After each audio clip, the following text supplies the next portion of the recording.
Les plateformes élévatrices mobiles de personnel, en abrégé PEMP, sont utilisées dans de nombreux secteurs d'activité, industrie, commerce, bâtiment.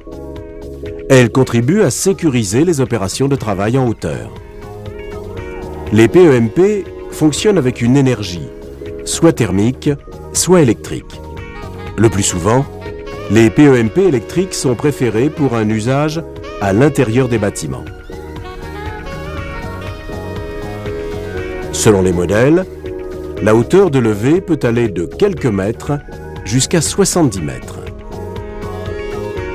La plupart des PEMP est conçue pour accueillir 2 personnes, parfois plus. La masse pouvant être embarquée est au minimum de 120 kg et peut atteindre 400 kg, voire plus sur certains modèles.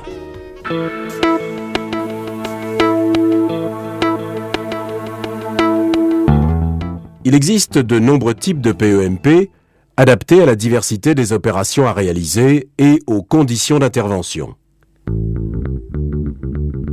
3 types de PEMP sont distingués selon la manière dont peut s'effectuer la translation, c'est-à-dire le déplacement du châssis. Les PEMP de type 1 ne peuvent être utilisés qu'à poste fixe. La translation n'est possible que si la plateforme de travail est repliée en position de transport. Les PEMP de type 2 peuvent être utilisés en continu. La translation du châssis est possible avec la plateforme en position de travail. La translation ne peut être commandée que depuis le sol avec un organe situé sur le châssis. Pour le type 3, comme dans le cas du type 2, la translation est possible avec la plateforme en position haute. La différence réside dans la possibilité de commander la translation à partir de la plateforme de travail. Les PEMP sont également classifiés selon les axes d'élévation. Dans le groupe A, l'évolution n'est possible que selon un axe vertical. Dans le groupe B, l'évolution est multidirectionnelle.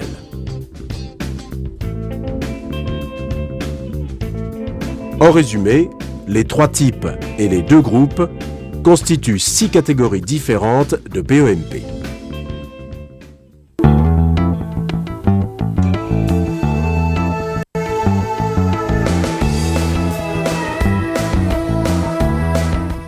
L'utilisation d'une PEMP doit impérativement être effectuée par au moins 2 personnes, un conducteur et un surveillant.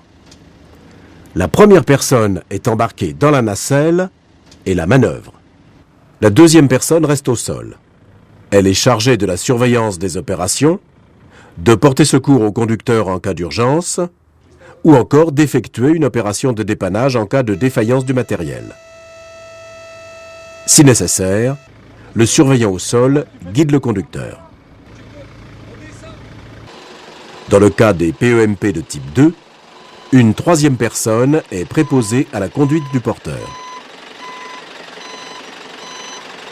La conduite et la surveillance d'une PEMP ne peuvent être confiées qu'à des personnes âgées d'au moins 18 ans.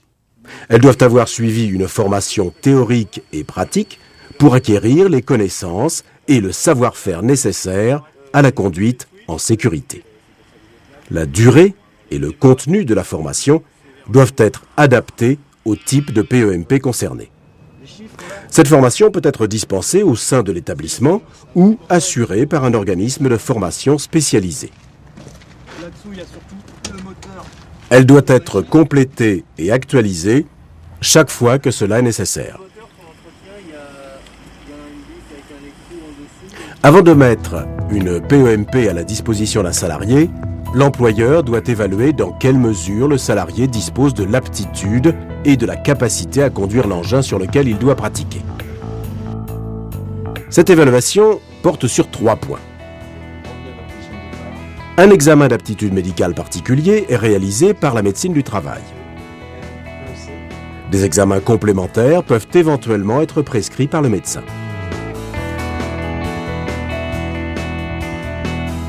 Le salarié doit disposer des connaissances et du savoir-faire théorique et pratique qui sont nécessaires pour la conduite en toute sécurité de la PEMP.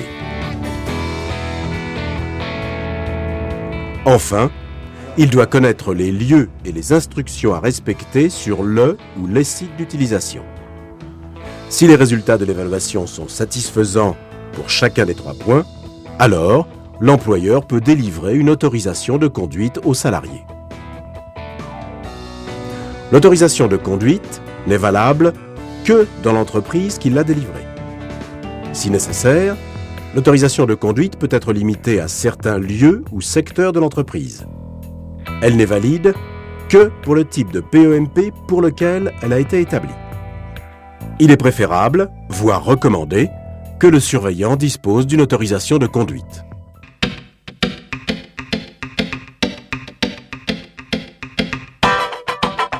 Une PEMP se compose des éléments suivants. Un châssis,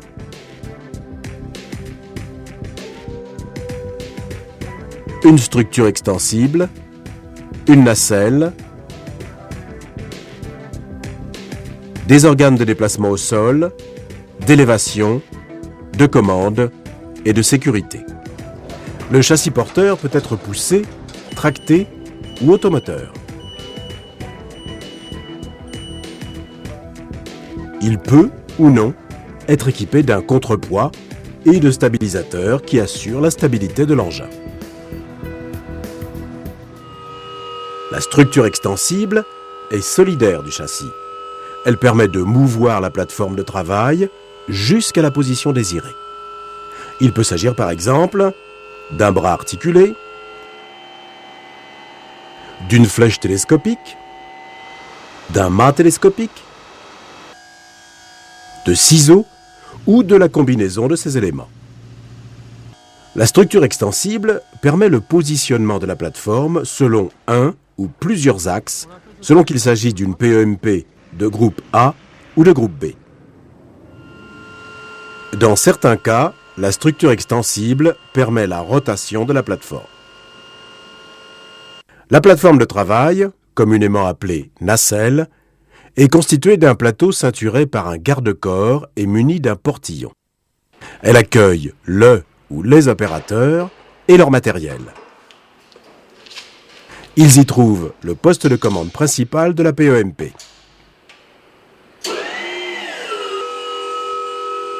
Les organes de déplacement au sol comprennent un moteur électrique ou thermique associé à une transmission électrique, mécanique ou hydrostatique,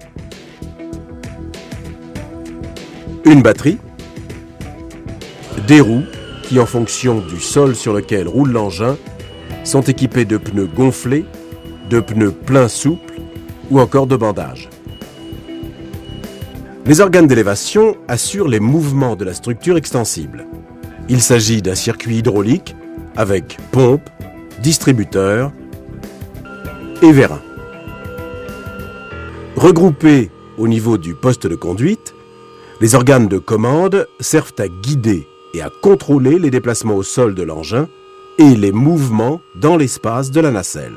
Sauf cas particulier, le poste de commande principal est implanté dans la nacelle. Il est utilisé par le conducteur pour la réalisation des mouvements souhaités. Le poste de commande de sauvetage est accessible au sol. Il est utilisé par le surveillant pour ramener la nacelle au niveau du sol en cas de défaillance du conducteur embarqué ou de défaut du poste de commande principal. Le poste de commande de dépannage, qui peut être confondu avec le poste de commande de secours, permet de ramener la nacelle au niveau du sol en cas de panne des autres postes de commande ou de panne de l'alimentation principale en énergie. Les organes de sécurité comprennent un dispositif d'arrêt général et un coupe-batterie ou dispositif équivalent permettant d'isoler l'engin de sa source d'énergie. Le garde-corps, qui ceinture la plateforme de travail, et le portillon protègent l'opérateur des chutes de hauteur. Fixée au plancher de la plateforme, la pédale homme-mort désactive les commandes si elle est relâchée. Au niveau du châssis, des protecteurs empêchent l'accès aux organes mobiles. L'avertisseur sonore signale la présence de la PEMP aux tierces personnes. Il peut être complété par des feux ou un gyrophare. D'autres organes de sécurité équipent certaines nacelles, comme par exemple l'asservissement entre la position des stabilisateurs et les manœuvres de la plateforme. Citons également les limiteurs de vitesse, de sollicitation, de portée et de dévers, dont l'utilité sera examinée par la suite. Les différents organes qui composent une PEMP lui permettent d'effectuer différents types de mouvements, comme par exemple le levage en montée et en descente, le relevage en montée et en descente,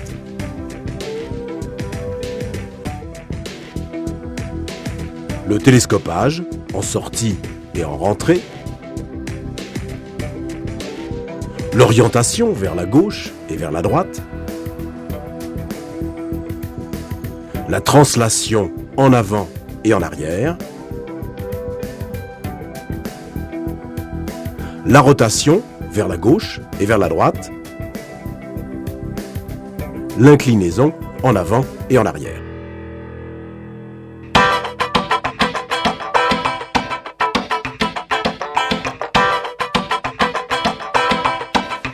Les limites d'utilisation définies par le constructeur figurent dans la notice d'instruction. Elles sont également affichées sur la nacelle et sur le châssis. Selon le type de nacelle, elle vous indique notamment la charge utile, c'est-à-dire le nombre maximum de personnes et la masse maximale pouvant être embarquée en nacelle, la hauteur maximale d'élévation, la portée, c'est-à-dire la distance horizontale maximale entre le châssis et la nacelle. En associant hauteur et portée, on définit le volume d'évolution de la nacelle. Les limites d'utilisation indiquent également le dévers admissible, la vitesse maximale du vent, la vitesse maximale de déplacement au sol, les efforts horizontaux permis depuis la nacelle. Les limites d'utilisation doivent être respectées en toutes circonstances. La surface d'appui d'une PEMP est délimitée par les 4 pneumatiques. Si elle dispose de stabilisateurs, cette surface est agrandie en conséquence. La projection verticale du centre de gravité doit toujours se trouver à l'intérieur de la surface d'appui. Prenons 2 exemples.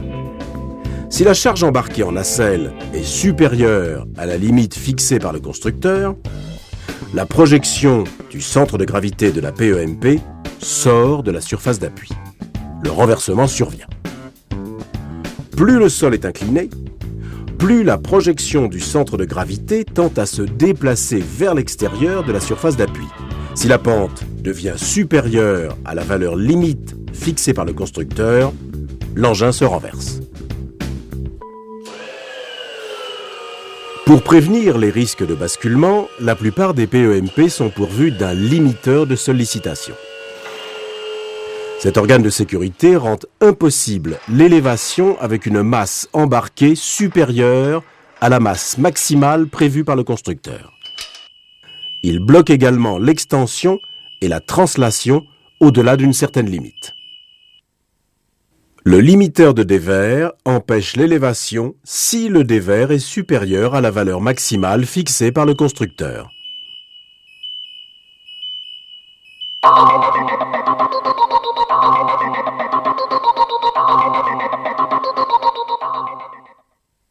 La conduite d'une plateforme n'est pas sans risque. Examinons ensemble les situations dangereuses qui peuvent être à l'origine d'accidents. Certaines plateformes ne sont pas équipées d'un limiteur de sollicitation qui empêche tout mouvement aggravant lorsque la charge maximale est atteinte. Imaginons que vous dépassez la charge maximale admissible en nacelle fixée par le constructeur. En cours de manœuvre de la nacelle, la projection du centre de gravité peut sortir de la surface d'appui. La plateforme se renverse. La surcharge peut survenir de manière inopinée. C'est le cas d'une intervention sur un équipement dont un élément de forte masse tombe dans la nacelle. La surcharge peut également provoquer l'effondrement de la structure. Plus le sol est incliné, plus la projection du centre de gravité tend à se situer vers l'extérieur de la surface d'appui. Au-delà d'une certaine pente, la plateforme se renverse. La stabilité de la plateforme dépend aussi de l'état du sol de la zone de manœuvre. S'il repose sur un sol meuble, les pneumatiques ou les stabilisateurs de la plateforme peuvent s'enfoncer et provoquer le renversement de la plateforme.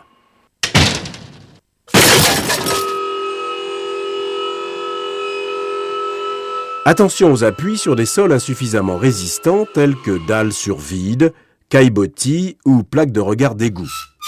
Ils risquent de céder et de provoquer le renversement de la plateforme.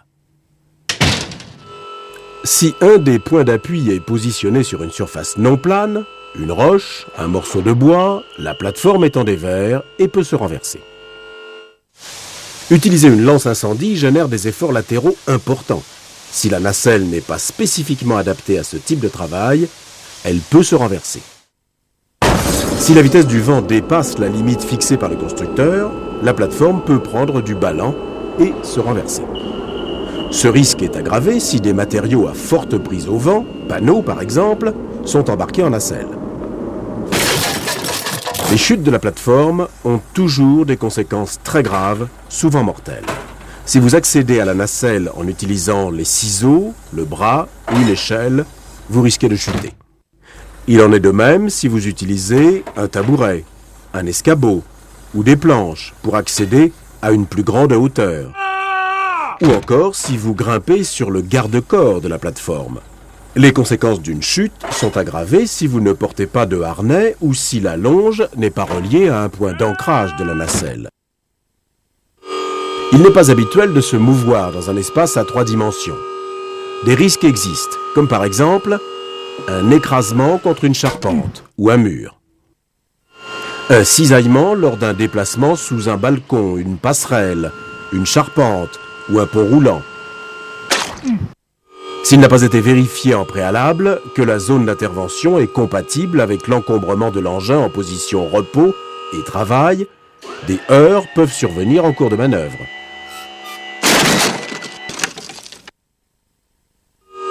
Le surveillant au sol peut être heurté par la plateforme s'il ne se tient pas à l'écart de l'engin lors de ses manœuvres au sol.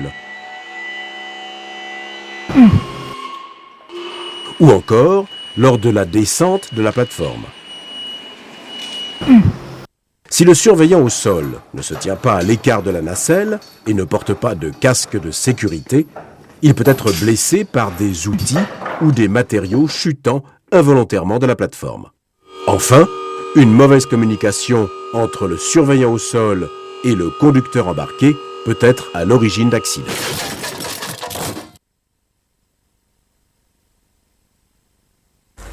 Les opérations de soudure ou les travaux qui nécessitent l'emploi de produits inflammables exposent l'opérateur en nacelle à des risques d'incendie. En cas de départ de feu, l'opérateur peut être gravement brûlé s'il ne dispose pas d'un extincteur en nacelle. L'utilisation d'une plateforme à moteur thermique dans un local clos mal ventilé expose le conducteur à un risque d'intoxication par les gaz d'échappement. En cas d'intervention sur une voie de circulation, un balisage inadapté ou absent expose à des risques d'accident avec des véhicules ou des engins. De mauvaises conditions de visibilité augmentent considérablement les risques d'accident. C'est le cas en extérieur au moment du crépuscule, par temps de brouillard, ou si l'atmosphère est fortement enfumée. C'est également le cas lors d'une intervention dans un bâtiment mal éclairé. Travailler à proximité d'une ligne électrique aérienne sous tension est particulièrement dangereux. Si la plateforme touche une ligne électrique, une personne ayant les pieds au sol et qui entre en contact avec une partie de la plateforme peut être électrisée. Il en est de même si la plateforme s'approche à moins de 3 mètres de conducteur dont la tension est inférieure à 50 000 volts ou à moins de 5 mètres si la tension est supérieure à 50 000 volts. Par phénomène d'amorçage, l'ensemble de la plateforme sera électrifié.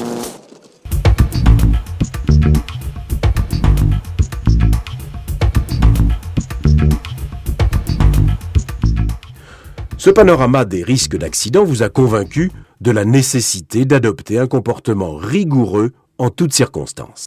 La moindre négligence peut avoir des conséquences graves pour vous, vos collègues de travail et pour le matériel. Comment agir au quotidien pour conduire votre PEMP en toute sécurité? Avant de prendre votre poste, vous devez vous munir des équipements de protection individuelle qui sont nécessaires au travail à réaliser et que votre employeur vous a fournis. Vêtements de travail et chaussures de sécurité. Si vous êtes le conducteur de la plateforme et si cette dernière dispose d'anneaux d'ancrage, vous devez vous équiper d'un harnais de sécurité et d'une longe. Que vous soyez conducteur embarqué ou surveillant au sol, vous devez porter un casque de sécurité. Le port des gants peut s'avérer nécessaire pour certaines opérations. Vous devez toujours vérifier le bon état et la propreté des équipements de protection individuelle avant chaque usage et les utiliser conformément aux notices d'instruction. Vous consultez le registre d'observation pour vérifier si les anomalies éventuelles ont été levées et vous récupérez la clé de contact.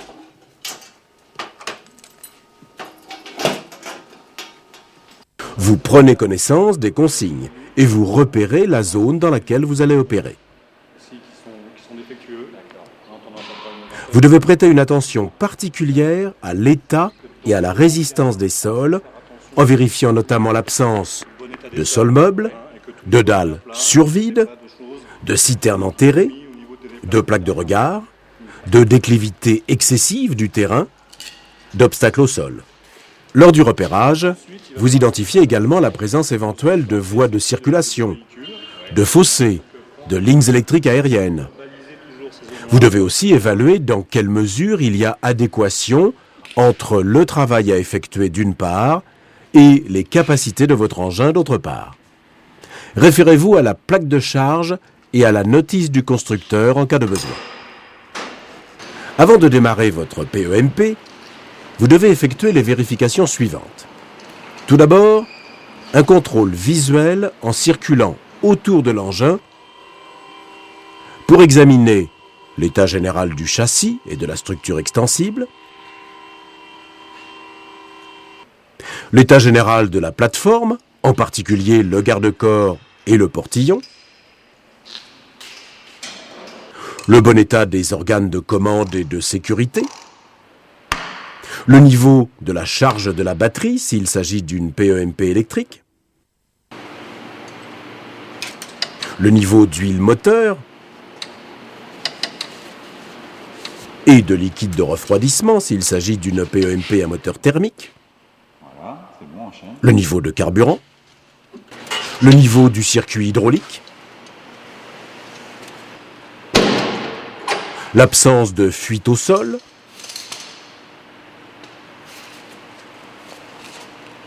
l'état des pneumatiques ou des bandages,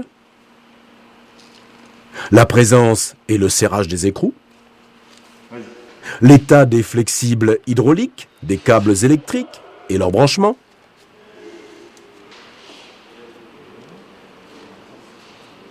l'état des axes et des goupilles, l'état des stabilisateurs quand ils existent. Enfin, vous vous assurez de la présence de la notice d'instruction. Si l'engin est loué, vous devez disposer du certificat de conformité et du dernier rapport de vérification daté de moins de 6 mois. Vous devez ensuite effectuer un essai des différentes fonctions de la PEMP. Vous vérifiez le bon fonctionnement des commandes des postes de conduite en commençant par les postes situés au sol, secours et dépannage. Les mouvements doivent s'effectuer sans bruit ni à-coups sur toute leur course. Vous testez ensuite le poste principal en nacelle. Les commandes doivent revenir automatiquement au point neutre, sauf l'arrêt d'urgence. Vous poursuivez les essais par la vérification du bon fonctionnement des commandes d'élévation. Vous faites un essai du bon fonctionnement de l'avertisseur et de l'éclairage de signalisation s'il existe. Pour terminer, vous vérifiez le fonctionnement des organes de sécurité, comme par exemple le limiteur de dévers. Vous devez immédiatement rapporter toute anomalie à votre responsable hiérarchique qui prendra les décisions qui s'imposent. Moi je travaille pas comme ça. On va faire venir quelqu'un pour réparer cette machine. Et surtout, tu touches plus du tout. Toute anomalie doit être consignée dans le registre d'observation. Toute PEMP doit faire l'objet d'une vérification générale périodique tous les 6 mois, ainsi qu'après un remplacement, une réparation ou une transformation importante visant les organes essentiels de l'engin, ou encore à la suite d'un accident provoqué par la défaillance d'un organe essentiel.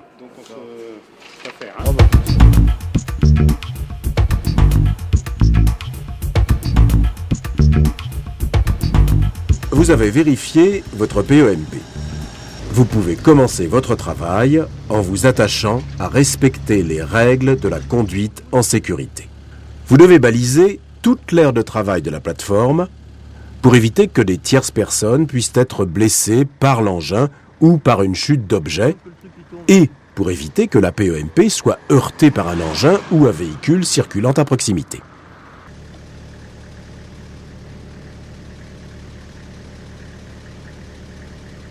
Les dimensions de l'aire balisée et le matériel utilisé pour le balisage doivent être adaptés à la nature de la zone d'intervention.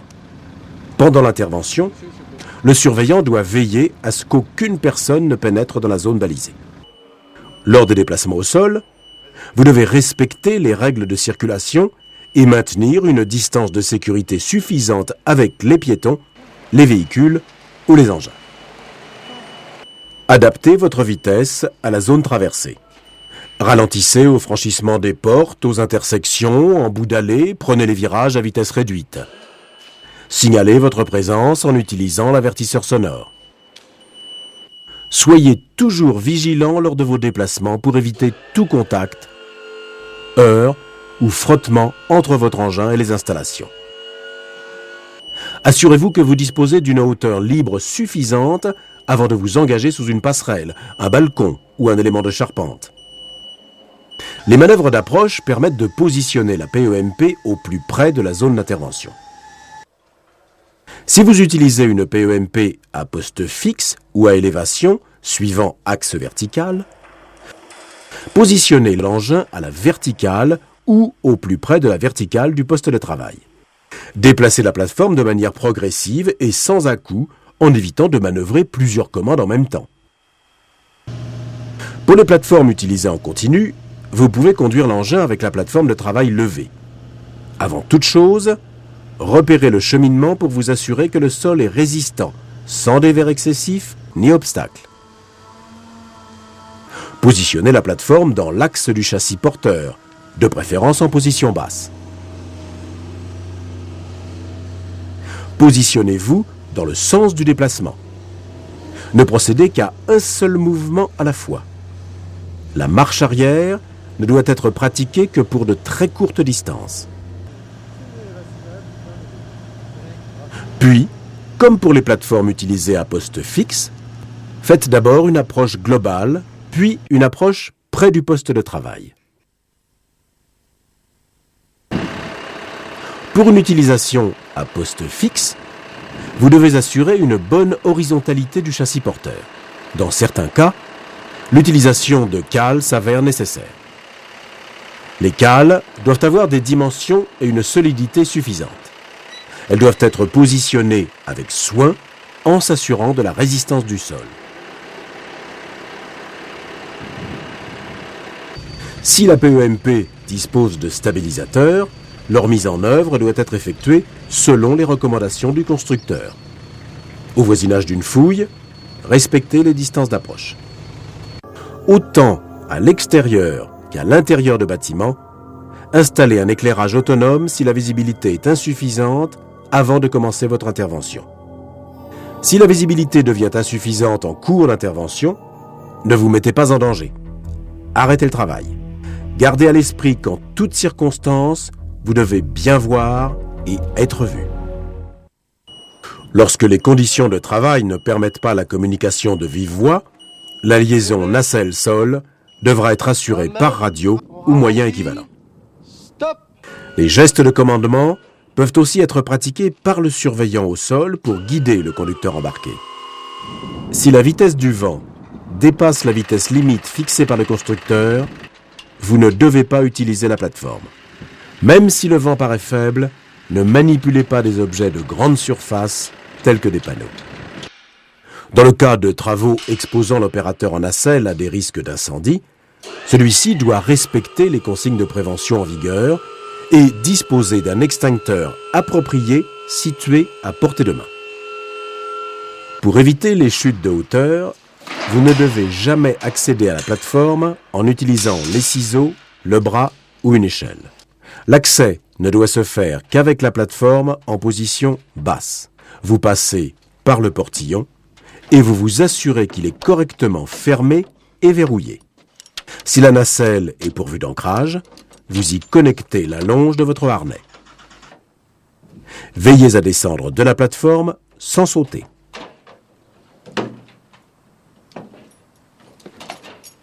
Veillez à maintenir la propreté de la plateforme et à ne pas l'encombrer d'objets inutiles qui risquent de vous gêner ou de bloquer l'accès aux commandes. Les chutes de hauteur ont toujours des conséquences très graves, parfois mortelles. Si la plateforme est munie d'ancrage, vous connectez la longe de votre harnais de sécurité à l'un d'entre eux dès que vous accédez à la nacelle. Vos pieds doivent rester en permanence au contact du plancher de la nacelle. Vous ne devez jamais grimper sur le garde-corps de la plateforme.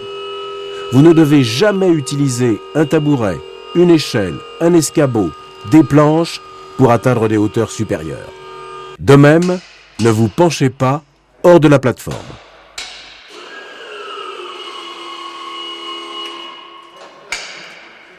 Le conducteur embarqué doit veiller à ce que les outils et les matériaux utilisés ne tombent pas au sol. Le surveillant au sol doit, quant à lui, se maintenir suffisamment à l'écart pour ne pas risquer d'être blessé par un objet qui chute.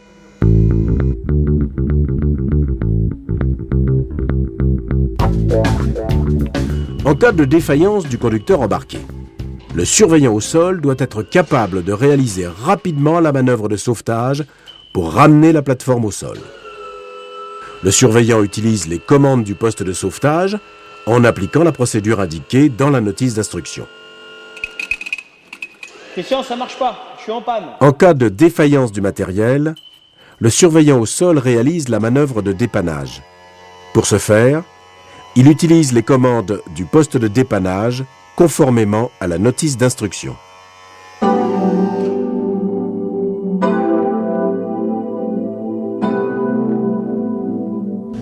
Au cours de votre intervention, si vous devez procéder à un arrêt, ramenez la plateforme au niveau du sol et verrouillez la structure extensible sur le châssis. Vous relevez les stabilisateurs si l'engin en est pourvu. Conduisez votre PEMP jusqu'à un emplacement adapté et autorisé pour le stationnement et balisez-le. Ne procédez jamais à un arrêt sur une voie de circulation, sur une pente, devant une sortie de secours ou encore devant des équipements de secours. Serrez le frein d'immobilisation et vérifiez que les commandes sont positionnées au point neutre. Enfin, n'oubliez pas d'enlever la clé de contact afin qu'une personne non autorisée ne puisse s'en servir. En fin de poste, procédez comme pour l'arrêt et conduisez votre PEMP à l'endroit prévu pour son remisage. Évacuez le matériel embarqué et nettoyez l'engin.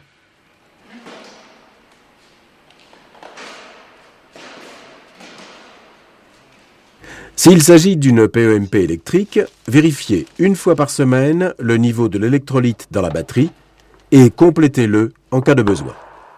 Attention aux brûlures par l'acide. Munissez-vous des équipements de protection individuelle adaptés. Gants, lunettes, tabliers. Mettez les batteries en charge si nécessaire et selon la notice d'instruction. Respectez rigoureusement l'interdiction de fumer. S'il s'agit d'une PEMP thermique, faites le plein de carburant si nécessaire. Arrêtez le moteur avant de faire le plein. Pendant le remplissage, ne fumez pas et n'utilisez pas votre téléphone portable. Pour terminer, signalez à votre responsable hiérarchique toutes les anomalies rencontrées pendant votre travail et concernant non seulement votre engin, mais aussi les installations. Consignez-les dans le registre d'observation.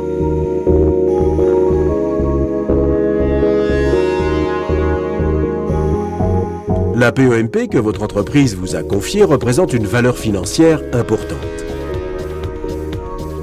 Il en est de même pour les équipements et les produits qui sont présents dans l'environnement au sein duquel vous travaillez. Vous êtes responsable de la conduite de votre plateforme. Si vous êtes amené, par le non-respect des consignes ou par des comportements inadaptés, à détériorer l'engin, le matériel ou encore les bâtiments, votre employeur est en droit de vous sanctionner.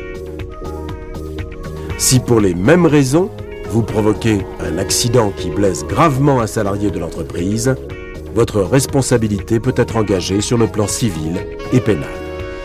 Pour votre sécurité et celle des autres, respectez en toutes circonstances les conseils et les consignes qui vous ont été présentés dans ce film.